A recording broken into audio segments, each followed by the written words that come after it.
tokoh yang multidimensional ya. Dia bukan cuma seorang pejuang kala nasional, ulama besar, pujangga, guru, tapi juga seorang bapak, dan yang paling penting adalah seorang bapak dan suami yang luar biasa gitu. Beliau mengajarkan tentang falsafah hidup untuk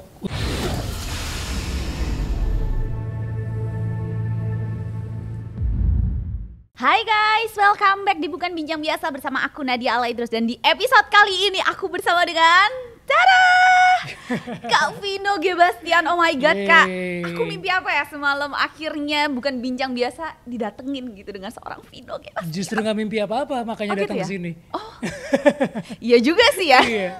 Apa kabar nih Kak Baik, Vino? baik, terima kasih udah ngundang ke sini. Aku juga terima kasih. Jangan iri ya. Anyway, Kak Vino, aku itu dari zaman kecil, zaman muda gitu. Aku tuh selalu nonton film-filmmu. Kamu tuh dulu Berarti pertama... kamu kecil, aku juga kecil dong. Oh gitu ya? Iya dong. Jangan dong, Kak. Ntar aku kelihatan kayak... Enggak sih, tapi kamu awet muda sih. Rasanya aku tambah dewasa, tapi kamunya nggak dewasa-dewasa gitu. Kamu kayaknya stay gitu kan. Karena debut filmnya anak-anak muda terus kayaknya. Iya. Jadinya nggak. Mungkin jiwanya jiwa muda emang Kak Vino. Jadi bapak, tapi nggak harus jadi bapak-bapak kan? Iya sih, bener sih. Jadi walaupun jadi bapak tetep ya. Iya dong. Tetep boys gitu. Cie.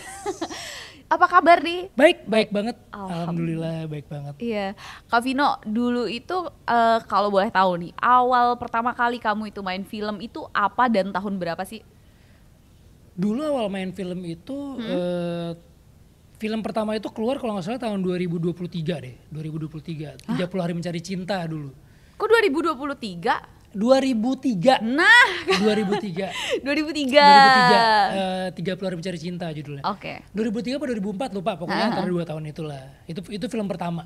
Oke. Gitu. Habis itu sebetulnya sama sih casting. Dulu sebelumnya nggak sama sekali nggak ada kepikiran untuk main film. Dulu tuh ngeband. Ngeband terus ditawarin casting. Casting di satu PH, akhirnya dapat peran. PH itu ternyata bikin film lagi dan apa namanya ditawarin dan filmnya cukup seru. Dulu mungkin film nggak terlalu banyak, jadinya begitu muncul kayaknya orang cukup notice gitu kan. Tapi ternyata enak ya, kerja di film tuh ternyata enak. Nggak jauh beda sama waktu ngeband. Karena mungkin sama-sama di dunia seni, jadi orang-orangnya tuh asik-asik gitu. Ya udah akhirnya keterusan. Seneng ya kalau menjalani pekerjaan yang apa ya, kayak hobi gitu. Jadi kalau misalnya orang-orang bilang kalau misalnya kita lagi syuting, ya itu liburannya sebetulnya. Me time itu pas lagi syuting. Karena bisa jadi apa aja gitu. Bukan gak mikirin keluarga, gak mikirin apa, tapi kan kita fokus sama hobi yang kita lakuin. Dapat duit lagi kan. Wah, iya. Siapa sih yang gak mau? Iya lagi. Tapi memang berarti dari awal dirimu itu memang punya passion di dunia seni peran ya? Enggak juga, kalau misalnya passion dari dulu enggak. Cuman emang dari kecil tuh dulu sama bokap itu memang suka diajak nonton film. Bokap tuh suka banget nonton film kayak film cowboy, film. Dulu kan kita banyak film film silat, film Hong Kong, film kungfu gitu kan, tuh dulu keren banget gitu kan. Nah dari situ aku jadi mikir gitu, kayaknya enak banget ya jadi bintang film ini. Sekarang dia jadi penjahat, besok jadi jagoan, sekarang jadi dokter, besok bisa jadi pembunuh gitu. Kayaknya pengalaman itu tuh menarik banget gitu. Iya sih. Bisa jadi adegan tembak-tembakan tanpa harus ditangkap polisi, seru kan. Tapi nggak pernah pikiran untuk main film sama sekali, enggak. Cuman karena ya mungkin musik itu jadi satu kayak gerbang biar aku tuh bisa masuk ke dunia entertainment ini, termasuk di film. Awalnya sebelum masuk ke film tuh sempet kayak video klip apa. Tapi memang kemudian pas masuk film, produser mungkin dari awal udah kayak keren nih. Nggak tahu ya. Dulu waktu pertama kali main film tuh judulnya 30 Hari Mencari Cinta. 30 Hari Mencari Cinta itu karakternya si yang dimainin itu namanya Eric. Eric itu sedikit melambai gitu kan. Nah mungkin pada saat itu tuh banyak banget aktor yang nolak karakter-karakter yang kayak gitu, takut misalnya image atau apa gitu. Betul. Sementara buat aku pada saat itu ya kenapa enggak gitu. Justru peran yang unik-unik itu yang malah bikin kita belajar, tertantang gitu kan. Kalau cowok ganteng di sekolah atau apa gitu, mungkin ya akan gampang dilupain orang. Iya sih. Nah pas dapat dari situ ternyata responnya bagus, dapat award di film pertama, dapat award gitu kan. Wow. Jadinya kayak ini jalan gue apa bukan ya? Apa emang benar-benar sebetulnya, karena itu ngelakuin itu semua betul-betul setelah kuliah beres, baru coba di film itu gitu. Ini gimana nih, mau lanjut kerja atau mau ke film nih, karena dua-duanya kok kayaknya menarik gitu. Tapi ternyata di film lebih apa ya, lebih enjoy, lebih ya udah. Iya sih. Dan akhirnya menjadi seorang Vino G. Bastian gitu yang sekarang gitu kan, dengan kamu memilih jalan main film itu. Iya, kayak gitu. Sama aja sih, Vino yang dulu juga sama aja sih. Gitu. Ini juga. Ya aku tuh karena dulu tuh inget lah awal-awal kamu mungkin main film gitu ya, film-film awal yang aku tonton itu tuh image-nya Mas Vino tuh adalah anak punk banget. Punk in love, berandalan, punk in love, drugs apa gitu kan, Radhi dan Jani gitu. Radhi dan Jani. Itu tuh beneran film yang sampai sekarang aku tuh bahkan masih inget ya kan, ada Punk in Love, Realita Cinta Rock and Roll, sama Radhi dan Jani. Itu tuh menurut aku tuh pas kamu yang mainin gitu kan, Radhi dan Jani tuh dapet banget sedihnya. Ya kan, punya hubungan sama cewek yang gak direstuin.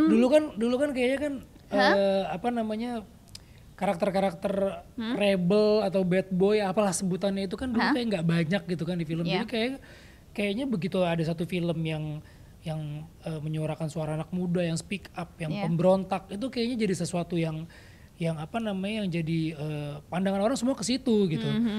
Apa namanya, sosmed kan dulu belum segencar sekarang kan. Betul. Jadi semua orang mau nonton hiburan, semua fokus ke situ, ke bioskop. Dan film bioskop itu nggak secepat ini masuk ke mana, ke TV.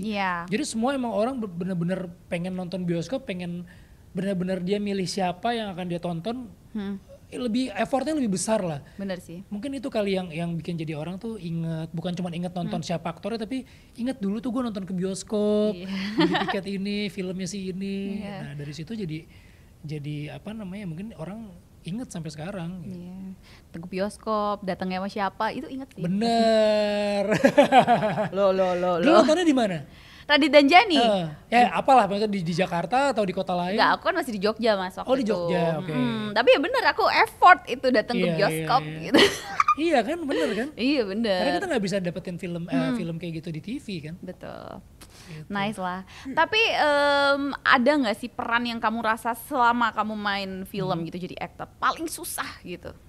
Sebetulnya tiap karakter pasti punya tantangannya masing-masing sih, punya beban, punya keseruannya masing-masing gitu. Buya Hamka salah satu yang cukup krusial karena ya aku mainin beberapa film biopik juga, tapi Buya Hamka ini kan seorang ulama gitu, panutan banyak orang.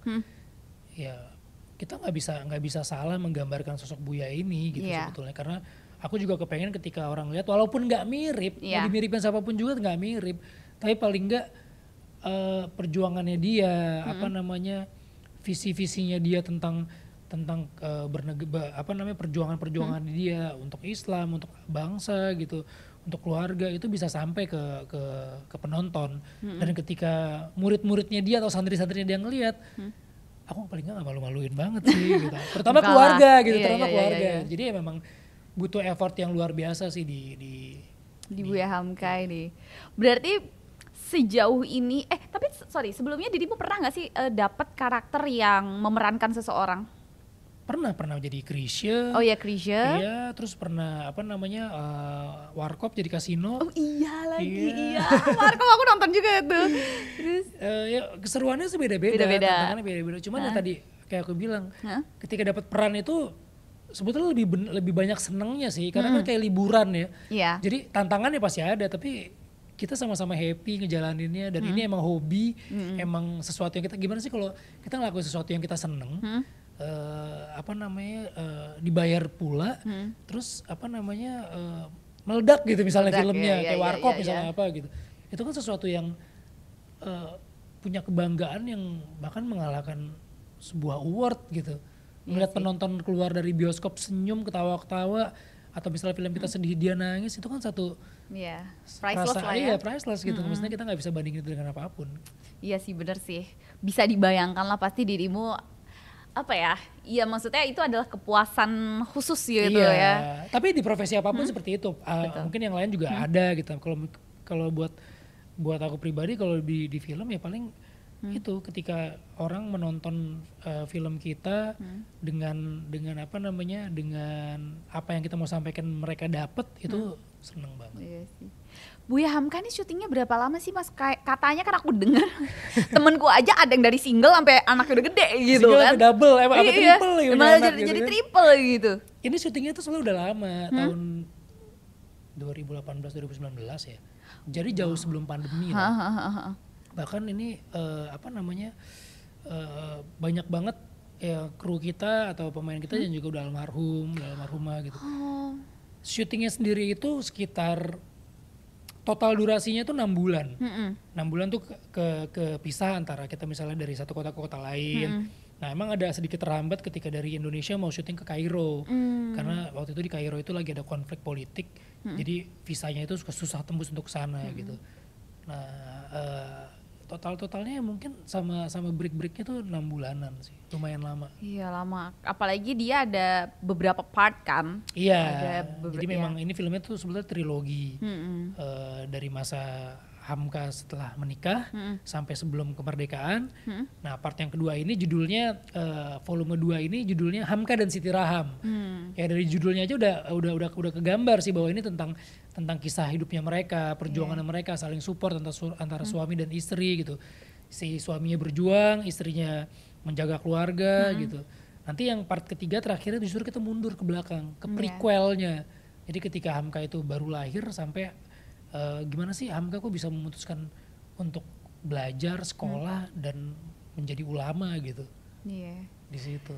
Keren ya, karena yang aku tadi bilang ya, karena aku tuh kan 12 tahun berarti total sekolah di Muhammadiyah. Jadi sosok Buya Hamka, lulusan Muhammadiyah. Iya, jadi sosok Buya Hamka ini tuh nggak asing gitu. Dan pas aku nonton filmnya aku jadi semakin yang pertama kan aku udah nonton, jadi aku tuh kayak semakin tahu gitu.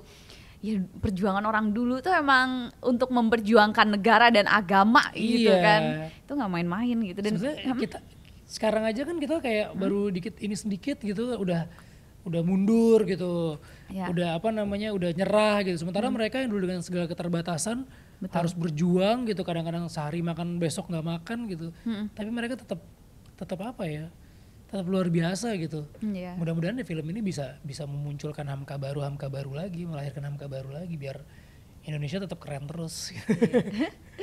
Mas Vino, apa yang Mas Vino lakuin untuk bisa menjadi sosok Buya Hamka gitu? Apa ya? Saya tuh sebetulnya bukan aktor yang jebolan sekolah acting sih. Malah sebetulnya dulu sekolahnya tuh malah teknik gitu, teknik kimia gitu. Tapi kalau misalnya kita di teknik itu kan kita dibiasain kalau melakukan sesuatu tuh pakai riset. Misalnya ada tentang kita mau riset, aku kan teknik kimia dulu. Jadi kalau mau apa-apa tuh harus riset karena harus bener gitu. Nah jadi begitu masuk ke film, ya pola yang biasa dilakukan itu ya kebawa dari situ. Jadi ilmu acting yang mungkin sebenarnya nggak didapat di sekolah, kita pelajarin dari riset-riset itu. Misalnya baca bukunya lagi, ketemu sama keluarganya, terus baca skripnya berulang-ulang, terus tonton videonya kalau ada. Tapi ternyata Buya Hamka minim sekali sih referensi dari videonya.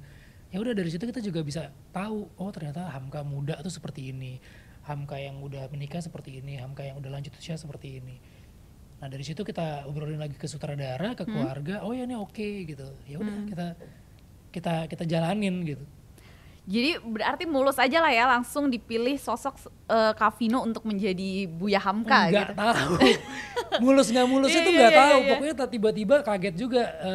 Dapat tawaran menjadi seorang pahlawan nasional ulama Buya Hamka. Sebetulnya kalau pahlawan nasional oke lah, biopik oke. Tapi kalau ulama ini kan ada beban gitu kan. Iya. Dia seorang tokoh panutan, apalagi sudah bergelar ulama besar, pujangga sekaligus pahlawan nasional, ya kita kan sebenarnya harus sedikit lebih hati-hati gitu. Dari skripnya juga harus hati-hati, pembawaan di filmnya hati-hati gitu. Mana pakai bahasa Padang. Bahasa Padang lagi ya kan. Jadi ya tapi sebetulnya itu serunya sih. Seru ya? Itu serunya sih. Iya sih karena ya kalau aku bilang itu justru ya itu tantangan besar lah untuk kita menjadi sosok yang apa ya yang berjasa gitu kan untuk negara kita gitu kan, dan kamu harus mainkan itu sebuah kehormatan sebenarnya kan, sebuah kebanggaan karena mungkin nggak dalam 1 tahun 2 tahun atau bahkan 5 tahun dapat peran-peran seperti ini lagi gitu. Betul. Apalagi ini film yang bisa dibilang salah satu film terbesar yang Indonesia punya gitu kan, sampai trilogi dengan budget yang sebenarnya nggak main-main. Dan kepengennya film ini bukan cuman ditonton pada saat film ini rilis aja, tapi nanti buat anak-anak kita ke bawah, apalagi teman-teman dari Muhammadiyah kayak kamu kan sekolah di Muhammadiyah tuh bisa nonton film ini, bisa tahu oh gini loh perjuangan pahlawan-pahlawan dari Muhammadiyah gitu. Jadi malah kemarin aku nonton yang pertama tuh jadi kayak belajar sejarah versi film gitu kan. Iya sih, memang sebenarnya belajar tuh bisa dari mana aja ya. Salah satu dari film. Tapi paling enggak belajarnya nanti dulu, terhibur dulu. Kalau orang bisa terhibur, otomatis dia akan belajar dari situ. Gitu. Betul. Nah, Kak, kita kan udah ada juga nih dari keluarganya Buya Hamka ya, dari cucunya. Nah, mungkin kita bisa panggil mana nih? Uni Minong. Nah, sekarang di sini juga udah ada Uni Minong nih selaku cucunya ya. Cucu dari anak yang kebetulan ibu saya anak keempat dari 10 bersaudara. 10. Wow. Memang nih karena aku nonton film yang pertama ya, jadi tahu ternyata Buya Hamka itu anaknya banyak ya. Banyak. Terus di film pertama juga diceritain bagaimana kondisi anak pertamanya. Iya, meninggal. Yang belum nonton harus nonton. Gimana Uni perasaan? Pertama aku pengen nanya dulu nih. Gimana perasaan Uni sebagai cucunya seorang Buya Hamka gitu? Perasaan sebagai cucunya, nggak nyangka kalau ternyata kakek aku tuh sehebat itu gitu ya. Tapi kita memang dari kecil udah tahu kalau Buya Hamka itu seorang tokoh, seorang ulama, seorang budayawan, penulis buku, novelnya banyak. Memang udah tahu sepak terjangnya dari kecil, kita udah tahu. Nah kebetulan dan kita hidup dalam pengaruh itu kan, bagaimana seorang Buya Hamka itu mendidik istrinya, bagaimana kepada keluarganya yang aku tahu itu di rumah. Begitu ada cerita tentang akan difilmkan, kita tuh ngumpul, ketemu Vino tuh 2014. Kita semua kaget. 9 tahun yang lalu ketemu Kak Vino. Vino gitu. Iya. Bisa nggak ya gitu, persis nggak ya gitu, kan dia juga masih muda dong. Oh iya. Tapi ya udah berjalannya dengan waktu, kita nggak tahu syutingnya kapan, nggak pernah dikasih tahu. Tiba-tiba datanglah nih, udah jadi nih, ayo kita keluarga diajak nonton awalnya. Terus kita pas nonton gini, gila keren banget, percis banget. Kok bisa ya Vino kayak begitu gitu? Kok bisa ya jadi Nambo? Kita manggilnya Nambo. Ya ampun, itu awal-awal ya. Kedua kalinya udah mulai ngajak filmnya diputar lagi, ngajak keluarga, ngajak ibu saya. Ibu saya sampai terperangah. Malam dia ngomong, Nong tadi malam ibu ketemu ayah sama Umi. Di mana? Di bioskop ada. Itu saya merinding. Karena ibu saya nonton kan bagaimana Vino itu ke istri, Buya Hamka itu ke istrinya. Itu kan udah satu film 7 jam loh kita nonton. Nah ibu saya nonton 1 sampai 3 itu nonton semua berarti? Sekalian. Nggak nyangka, bagus banget itu. Kok bisa ya Vino kayak begitu? Kita sepupuan pada ngomong, gila dia keren banget ya, bagus banget, percis banget ngomongnya, bahasa tubuhnya, auranya, dia sama Bella tuh dapat banget. Jadi kita merinding-merinding ngeliatnya. Gila nih keren-keren, gak nyangka ya ternyata Vino bisa. Sekarang sebelum nonton aku kirimin makanan dulu, biar sogokan dulu, biar nanti ininya nonton. Nggak, tapi benar, bagus totalitas. Kita kan nggak tahu syutingnya kapan, kita nggak tahu. Tiba-tiba udah jadi aja kan diundang untuk nonton gitu. Kita nggak tahu kalau syuting itu berjalan terus tertunda kan kita nggak tahu. Nah begitu dikasih lihat depan mata, ya Allah. Nonton deh Nadia. Oh iya. Oh nonton udah ya. Yang pertama nonton, ini kan yang kedua baru mau ya. Nah, chemistry-nya Buya Hamka dan Siti Raham tuh dapat di mereka. Jadi Uni ini udah nonton yang kedua. Hamka dan Siti Raham, aku malah belum nonton. Loh, kok bisa? Karena kan keluarga dapat prioritas kan, nonton dulu semuanya. Dulu. Terus film ini juga ditonton sama ulama-ulama dulu gitu, karena memang pengen dilihat gitu sebetulnya film ini ada kurang atau ada lebihnya atau apanya gitu, atau mungkin mesti diedit ulang. Nah pemain-pemain tuh ya nantilah belakangan, karena itu dulu yang penting, orang-orang pentingnya dulu yang nonton gitu. Makanya deg-degan nih kan yang kedua keluar gitu kan, walaupun aku udah tahu syutingnya seperti apa, tapi begitu Uni Minong nonton testimoni seperti itu, tadi juga Uni Naila juga cucunya yang lain nonton, responnya sama, aku ada tenangnya sih. Iya. Udah agak tenang karena itu kan orang yang paling dekat ya, orang yang paling dekat, yang tahu aslinya gitu. Iya, kita mau bantah gimana pun juga nggak bisa. Orang yang tahu aslinya gitu, ya. Jadi sebelumnya di screening ya, Vian, sama keluarga. Oh iya. Lihat dulu, bener nggak nih, bagus nggak nih, bagus, bener. Ada nangis nggak? Nangis. Iya. Zamannya susah itu kan kita diceritain waktu zamannya Nambo sama Andung susah di Padang Panjang. Padang Panjang susah, terus udah gitu kain sarung cuman punya satu, itu kenyataan. Bagaimana dia menjual semua emasnya untuk hidup, bagaimana pas waktu ditangkap itu dia berjuang karena semua menutup jalan untuk nafkah kan, nggak punya beras. Kita kan diceritain kan, ngerasain, diliatin di film kayak kita nggak tahu nih, cuma diceritain. Begitu di film, aduh kayak gitu ya gitu, sedih banget gitu. Anaknya meninggal, dia nggak bisa pulang, ya kan? Anak itu 12, 12 itu yang pertama meninggal. Terus lahir lagi di keempat, sebelum ibu saya meninggal pas lahir, jadi sebetulnya 12. Nah, tinggal sisanya 10 gitu. Jadi yang meninggal Hisham itu sedih banget karena dia nggak bisa lihat anaknya kan. Dan itu Vino dapat di situ sih. Actingnya bagus banget. Terima kasih Uni.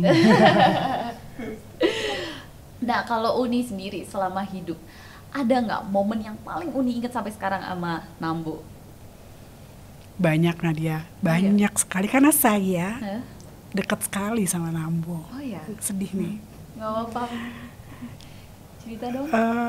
Belajar makan gulai kepala ikan misalnya ya, itu tuh diajarinnya berdua nih. Nah gini caranya, ikannya ikan bandeng.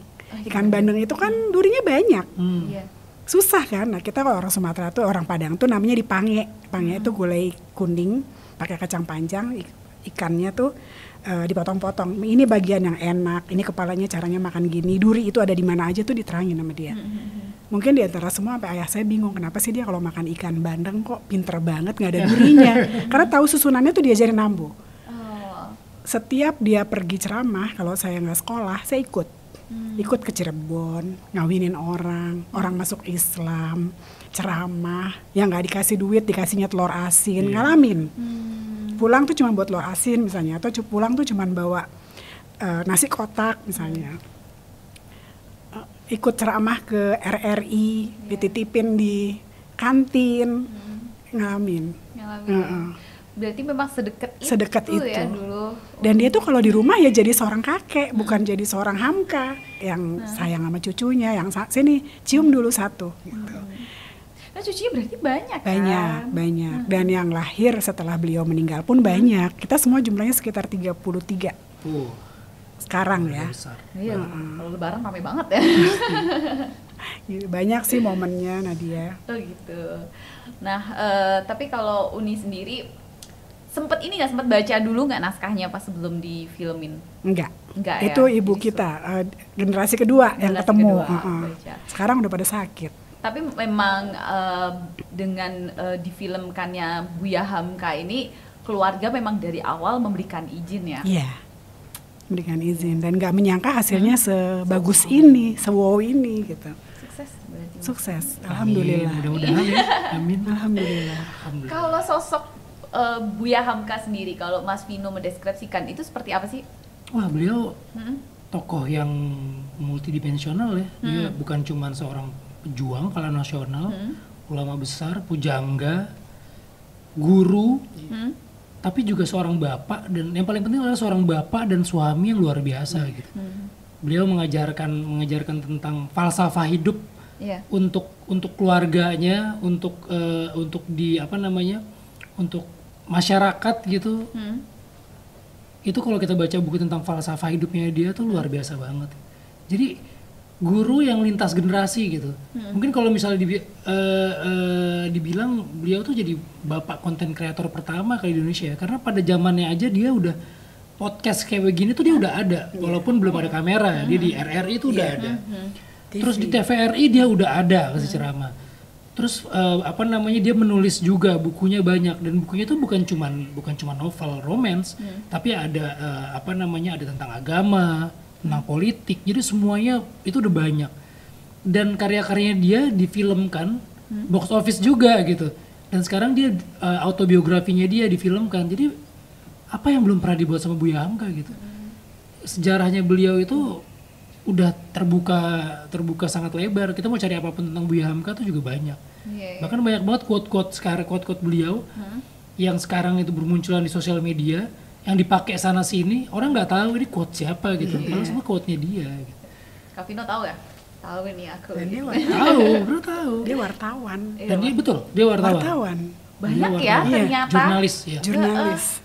Buya Hamka ini banyak mengambil peran gitu dalam hidup gitu. Iya, betul. Itu susah banget, nggak bisa dipungkiri sih. Karena begitu dia dulu dia dapat pahlawan nasional bukan semerta-merta karena dia pahlawan yang berjuang dengan angkat senjata, enggak. Tapi dengan tulisan-tulisan dia itu bisa lebih nusuk para penjajah kita gitu sebenarnya. Wow. Nah, Kak Vino, kan tadi bahkan keluarga pun bilang katanya mirip. Itu berarti secara fisiknya, secara cara bicara. Itu tes make up-nya berapa kali? Wah, tes make up-nya itu berkali-kali sih. Ya kalau bisa mirip 100% ya nggak mungkin. Tapi paling nggak gimana caranya kita mendekati ke karakter seorang Buya. Dan make up itu cukup sebetulnya agak mahal ya. Jadi kalau misalnya kita tes make up, ada crack sedikit tuh harus ganti lagi. Dan bahkan yang di film ini pun udah kita kurangin banget. Karena kalau enggak pasti akan lebih membludak lagi gitu. Tapi kalau buat saya pribadi, yang paling penting sebetulnya bukan make up-nya, bukan mirip atau enggak miripnya, tapi rasanya, karakternya itu bisa sampai gitu. Kayak feel apa sih yang mau dia sampaikan ke penonton gitu, apa sih perjuangan dia gitu. Itu sih sebenarnya yang paling penting buat saya, nyampe atau enggak gitu. Mau semirip apapun tapi kalau enggak nyampe itunya ya sama aja. Iya sih. Gitu. Jadi kalau pas lagi syuting tuh kayak nggak boleh crack gitu ya make up-nya ya? Nggak boleh, tapi kan ngomongnya tetap harus natural. Udah pakai makeup prostetik. Pas udah tua nih ya, pakai makeup prostetik, pakai gigi tambahan. Terus pakai kontak lens untuk yang tua gitu. Ya udah, semuanya harus benar-benar seolah-olah nggak pakai apa-apa gitu. Iya. Dan itu susah, tapi kan gimana sih? Ini kan liburan gitu. Oh iya, liburan ya. Kayak mungkin dalam 2 atau 5 tahun atau bahkan beberapa film ke depan tuh juga belum tentu bisa dapat karakter yang seperti ini lagi. Dengan pengalaman yang luar biasa ini bisa dibayarin makeup segitu mahal gitu kan. Terus kita bisa syuting sampai ke luar negeri gitu. Terus dapat banyak buku-buku tentang agama yang bisa kita pelajarin gitu, dan semuanya free. Jadi itu yang senangnya jadi aktor tuh kayak gitu. Gitu. Seru ya? Seru dong. Jadi kamu jadi aktor aja lah. Harus. Oke, Uni. Kalau menurut Uni sendiri, kan udah nonton nih 1 sampai 3. Boleh nggak kalau menurut Uni itu kenapa orang harus nonton film Buya Hamka gitu? Terutama yang kedua deh, yang akan tayang. Oh iya, yang kedua terutama yang kedua nih. Tapi kalau nonton yang kedua paling nggak nonton yang 1 dulu lah ya, nyambung nggak? Sepertinya nonton lebih bagus, nonton pun tetap masih bisa relate. Paham. Kalau aku bilang sih tetap pertama nonton. Karena yang pertama keren, dia harus nonton. Aku nonton, baru tahun lalu kayaknya kan? Iya. Tahun ini awal tahun. Ini awal tahun, iya. Lebaran. Relate kok Vin ya? Ya Bener. Relate banget. Pas puasa. Betul. Nah iya pas puasa waktu itu. Habis lebaran. Iya, tayangnya habis lebaran. Oh iya.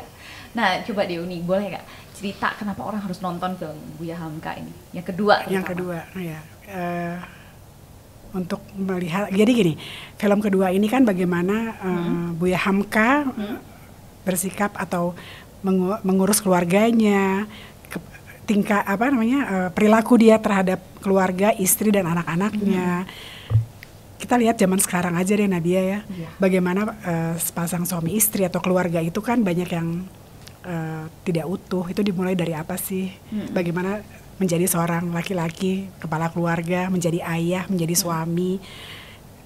Kenapa orang harus nonton? Itu banyak contoh di situ gitu. Bagaimana Buya Hamka bersikap kepada istrinya, kepada anak-anaknya, kepada lingkungannya. Dia menjadi seorang laki-laki yang bukan hanya bertanggung jawab, tapi mencintai dengan sepenuh hati, berakhlak yang baik kepada istrinya. Dia mendahulukan istrinya, secinta itu sama istrinya. Orang kalau udah cinta sama istrinya, otomatis ke anak udah pasti bagus lah ya. Karena dia nunjukin sebagai kepala keluarga dia sebegitu menghargai seorang istri gitu. Di sini tuh banyak pelajaran tentang keluarga. Intinya sih akhlak ya, akhlak, tanggung jawab, cinta, kelihatan di situ semuanya. Jadi untuk ibu-ibu, emak-emak wajib deh kayaknya nonton ini. Bapaknya juga karena sebagai contoh. Bapaknya diseret. Bapaknya diseret. Bagaimana bersikap kepada keluarga, kepada istri dan anak-anak, kepada lingkungan, karena dia imam kan. Karena pasti istri-istri pada menginginkan sosok suami seperti Buya Hamka. Iya. Ada nggak ya zaman sekarang Umi? Nanti ada ya adegan Umi tidur nungguin suaminya pulang. Zaman sekarang ada nggak? Aku aja enggak. Suamiku pulang, aku masih udah tidur misalnya. Dia nungguin sampai dia tuh ketiduran di kursi, nungguin suaminya pulang, nungguin Buya Hamka pulang. Pas dia pulang, istrinya kan dia terenyuh gitu ya. Umi, lihat ya Umi, katanya Umi capek. Terus Uminya gini, aku ngeliatnya nyes banget. Sikap-sikap kayak begitu tuh dapat sih di Vino sama Bella. Cuman kita ngeliatnya ya Allah, hari gini mana ada, aku aja enggak misalnya gitu ya. Itulah salah satunya gitu. Istri menghargai suami, suami mencintai istri kan udah jarang ya sekarang gitu. Ya, itulah ya. Jadi kayak kebayang gitu. Aduh nggak sabar aku mau nonton tanggal berapa ya nanti ya. Filmnya akan tayang tanggal 21 Desember 2023. 21 Desember tuh guys. Dan kita akan ada premier di 30 kota nih. Pertama tadi suami istri harus nonton. Yang kedua yang mau nikah harus nonton tuh. Tapi justru bukan hanya orang yang sudah menikah atau mau nikah aja sih. Justru film Buya Hamka ini memang dibikin justru untuk melahirkan Hamka-Hamka baru gitu. Generasi-generasi muda yang memang benar-benar pengen pengen mendapatkan pencerahan lah, pencerahan gitu, pengen mendapatkan ilmu tapi lewat media yang menghibur, bisa nonton Hamka dan Siti Raham. Dan sosok Hamka di film yang kedua ini akan digambarkan bahwa sehebat-hebatnya laki-laki pasti akan ada sosok wanita atau support system yang luar biasa di belakangnya gitu, itu istri, anak-anaknya gitu. Dengan demikian si suami ini bisa terus berjuang gitu. Kalau misalnya istri atau anak-anaknya mungkin nggak seperti Siti Raham, mungkin ketika dia di penjara mungkin kita udah nggak tahu nasibnya Hamka seperti apa gitu. Tapi itulah yang menguatkan dia gitu. Doa-doa dari keluarganya itu yang menguatkan dia gitu. Soalnya beda sih kasus di penjaranya. Iya kan? Kalau zaman sekarang kan kasus di penjaranya lain, narkoboy sekarang, ya kan? Kalau ini sensitif ya. Sensitif. Tapi film ini ketika orang nonton percaya deh, ini kan adem kok. Film ini akan membawa kedamaian buat siapapun yang nonton. Gitu. Apalagi situasi politik sekarang kan. Jadi nggak usah khawatir ini akan kemana enggak. Ini film ini nggak membawa politik yang terlalu jauh. Ini justru akan membawakan kedamaian, bikin Indonesia jadi adem sebenarnya kalau kita nonton film ini. Kan sekarang lagi panas mau politik. Jadi biar adem nonton Buya Hamka. Yang panas yang bertarung, masyarakatnya jangan. Tetap saling menghormati, menjaga. Kan setelah dapat pemimpin yang baru ya harus tetap damai lagi kan, bersatu lagi dong. Kira-kira Mas Vino pilih siapa ya? Aku nanti di film ini akan ada kodenya. Wah, bisa gitu. Iya. Tahu nih. Promo itu. Enggak. Aku enggak ikutan politik. Oke, ini mungkin pertanyaan agak sedikit pribadi ke Mas Vino, boleh lah ya? Aduh. Boleh dong. Ya deh. Mas Vino, tapi kamu kan dapet banget nih chemistry-nya sama Kak Bella di situ ya, sama Siti Raham di situ. Istri cemburu nggak? Sebenarnya nggak pernah nanya juga sih. Oh gitu? Sebetulnya cemburu atau enggak. Tapi gini, antara aku sama Marsha itu nggak pernah ada omongan nggak boleh ini, nggak boleh itu, karena kita memang berangkat sama-sama dari aktor. Tapi kita harus tahu diri aja sendiri gitu. Kira-kira kalau misalnya kita ngeliat istri kita begitu, kita cemburu nggak gitu? Kalau misalnya kita ngelihat ada adegan ini, kita cemburu ya. Kalau kita aja cemburu, jangan lakuin itu untuk apa namanya untuk yang bikin istri kesel gitu. Karena gimana pun juga kan perempuan tuh paling jago nutupin ya kan. Tiba-tiba ngamuk aja gitu. Iya kan maksudnya paling jago banget untuk kalau laki-laki susah. Misalnya beli motor nih, udah ngumpetinnya di mana ya? Gitu. Kamu punya mainan baru pasti ya. Oh iya ini itu kan laki-laki lebih kurang pinter lah gitu. Cuman ya udah maksudnya aku sih sesimpel itu sih. Dan nggak ada adegan yang nggak bisa dikomunikasiin dengan sutradara sebetulnya. Semua tuh bisa di ini kok, bisa di adjust tanpa mengurangi esensi dari karakter maupun dari adegan itu. Tapi menurut aku cocok banget lah sosok Buya Hamka dan Siti Raham diperanin sama Mas Vino dan Kak Bella. Amin, mudah-mudahan. Cocok ya? Chemistry-nya dapat. Chemistry-nya dapat. Iya. Banget. Karena memang ya Kak Bella tuh juga gimana ya, kayak orangnya kalem gitu kan. Umi tuh gitu. Umi, iya. Umi tuh nggak pernah terbahak-bahak, nggak pernah kelihatan sedih banget, datar. Dan Bella bagus maininnya, diem aja. Ya udah gitu aja Umi, nggak nggak diem. Iya. Dan karakter dari Nambo dan Umi itu apakah menurun ke anaknya, ke cucunya? Ya ada yang nurun. Ntar kalau bilang enggak dimarahin ya Mas sepupu. Pastilah ada bener-bener. Iya kan, biasa kan buah jatuh tidak jauh dari pohonnya. Ada. Kan?